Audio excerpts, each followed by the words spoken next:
नगरा थाना क्षेत्र में 23 तारीख की सुबह पीआरवी के माध्यम से सूचना मिली थी कि एक युवती का शव उसी के घर के प्रांगण में एक पेड़ पर लटका हुआ था। इस सूचना पे तत्काल हमारी फील्ड यूनिट, हमारे थाने की फोर्स, सभी अधिकारी, मैं भी मौके पे गया था, हमारी स्वैट सर्विलेंस सारी टीम गई थी और उस घटना स्थल का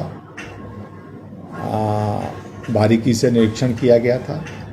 यद्यपि उस समय उस युवती के परिजन मौके पर मौजूद नहीं थे। देर शाम तक वो वापस आए। उनके द्वारा एक तहरीर दी गई जिस पर तत्काल सुसंगत धाराओं में अभियोग पंजीकृत किया गया था, जिसमें गांव के ही कुछ लोगों पर संदेह व्यक्त किया गया था हत्या करने का। एफआईआर दर्ज होने के बाद इसमें डॉक्टर्स के पैनल से वीडियोग्राफी के साथ इसका पीएम कराया गया था। पीएम में जो हत्या का कारण आया था वो asphyxia as a result of hanging आया था और शरीर पे कोई बाहरी चोट का ना होना किसी भी अंग पे, ये भी अंकित था। बाद में जब इसमें साक्ष्यों का संकलन किया गया, हमारे जो टेक्निकल इसमें एविडेंसेस है उनका संकलन किया गया, तो जिन लोगों पे संदेह व्यक्त किया गया था उनकी भूमिका अभी तक इसमें बहुत स्पष्ट नहीं है। बल्कि ये पूरा प्रकरण जो घटनास्थल से फ़ोन प्राप्त हुए थे, जिन्हें परिजनों द्वारा बताया गया था कि सामान्य रूप से मृतिका के द्वारा ही उन फ़ोनों को संचालित किया जाता था, उन फ़ोनों की कॉल डिटेल से ऐसा प्रतीत हो रहा था कि वो 2 नंबरों पे बहुत ज़्यादा बात थी। जब उन पर और ज़्यादा डिटेल से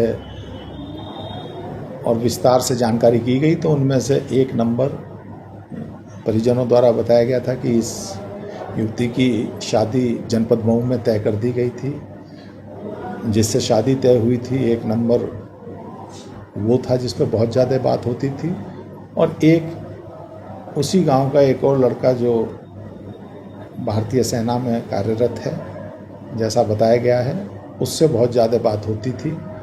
उसमें बहुत सी रिकॉर्डिंग्स प्राप्त हुई। उसके आधार पर अभी तक ऐसा प्रतीत हो रहा है कि ये घटना आत्महत्या की तरफ जो है पूरा अंकित कर रही है। यद्यपि इसमें अभी भी विवेचना चल रही है और जो परिजनों ने जितनी चीज़ें बताई थी उन सब की पुष्टि इसमें हुई है,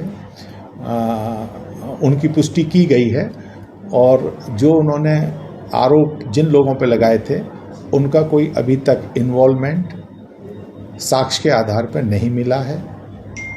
और बाकी इसमें जो भी अग्रेतर कार्रवाई होगी वो स्थानीय थाने द्वारा की जाएगी। सबसे बड़ी चीज़ जो